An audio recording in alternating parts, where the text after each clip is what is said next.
24 ore su 24. Le notizie corrono più veloci sul web. News del mercato finanziario? Digita www.industriaefinanza.com, il primo quotidiano economico del Nord Italia. Notizie sul Veneto? www.lacronacadelveneto.com, e per Verona c'è www.lacronacadiverona.com.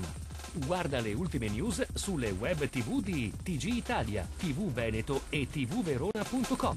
Collegati con il mondo. Connettiti con Industria e Finanza, la cronaca del Veneto e la cronacadiverona.com. Sul web l'informazione è in tempo reale.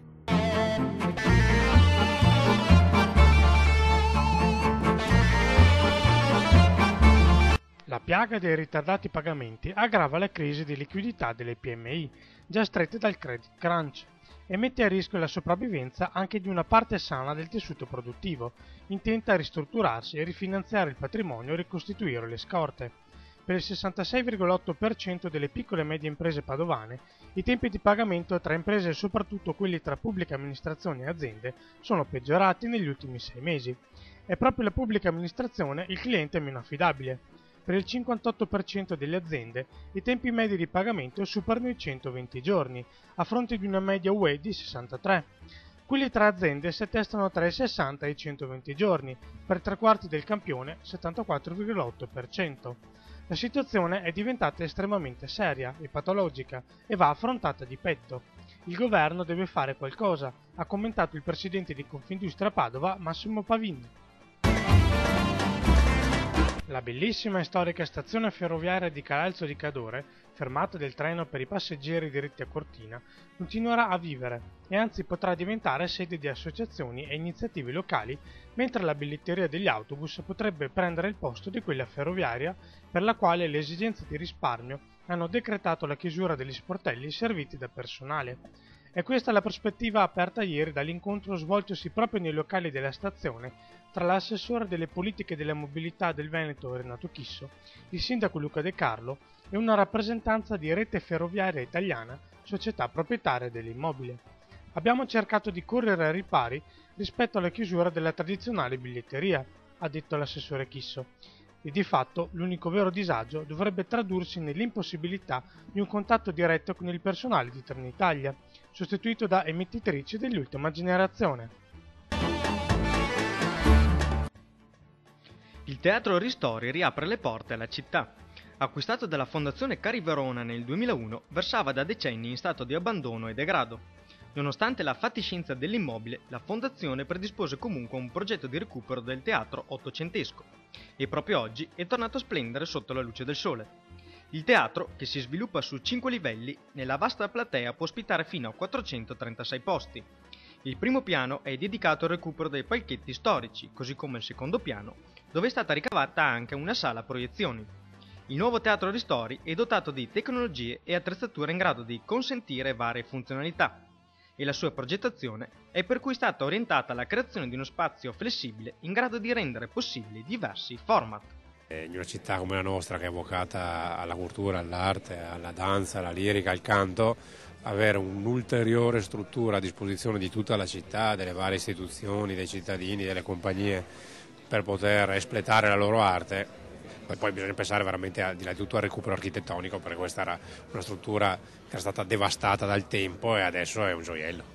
Io ho raccomandato al dottor Curtolo, che è il direttore, di riempire la stagione ma senza banalizzare gli eventi, facendo cultura, e non sarà un impegno facile, ma mi sembra che il personaggio abbia le caratteristiche adeguate.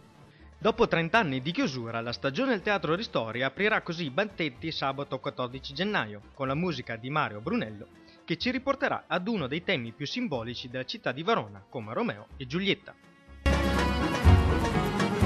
Più dell'8% delle entrate tributarie del Comune di Venezia.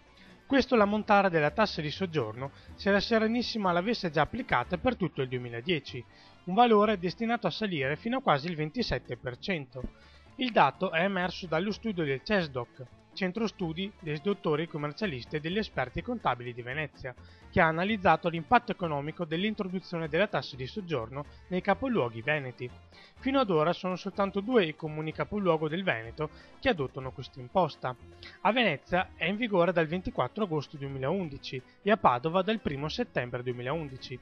Per quanto riguarda Padova, se fosse stata applicata nel 2010 la tassa avrebbe avuto introiti per 2.387.000 euro di cui 2.265.000 derivanti dagli esercizi alberghieri e 121.000 provenienti dagli extraalberghieri.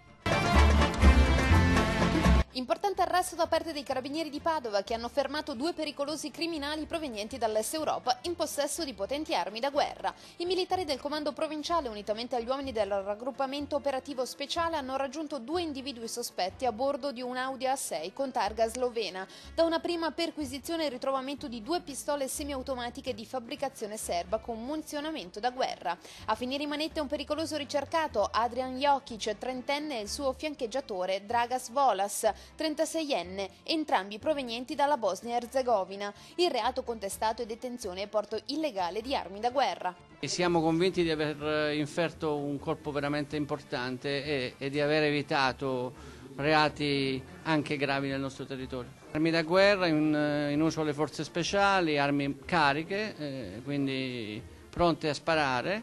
Bravissimi i militari del ROS e i militari del nucleo investigativo che hanno fatto il blitz, che è stato un'operazione chirurgica che ha consentito di fermarli e di bloccarli senza l'utilizzo di armi.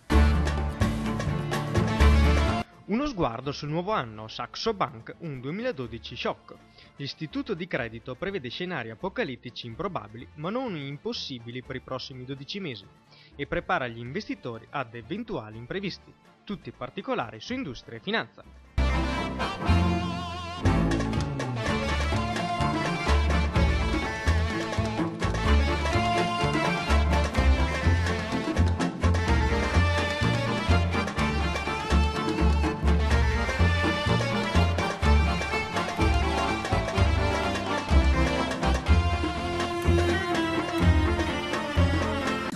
24 ore su 24, le notizie corrono più veloci sul web. News del mercato finanziario? Digita www.industriaefinanza.com, il primo quotidiano economico del Nord Italia. Notizie sul Veneto? www.lacronacadellveneto.com e per Verona c'è www.lacronacadiverona.com. Guarda le ultime news sulle web TV di TG Italia, TV Veneto e tvverona.com. Collegati con il mondo, connettiti con Industria e Finanza, la cronaca del Veneto e la cronacadiverona.com. Sul web l'informazione è in tempo reale.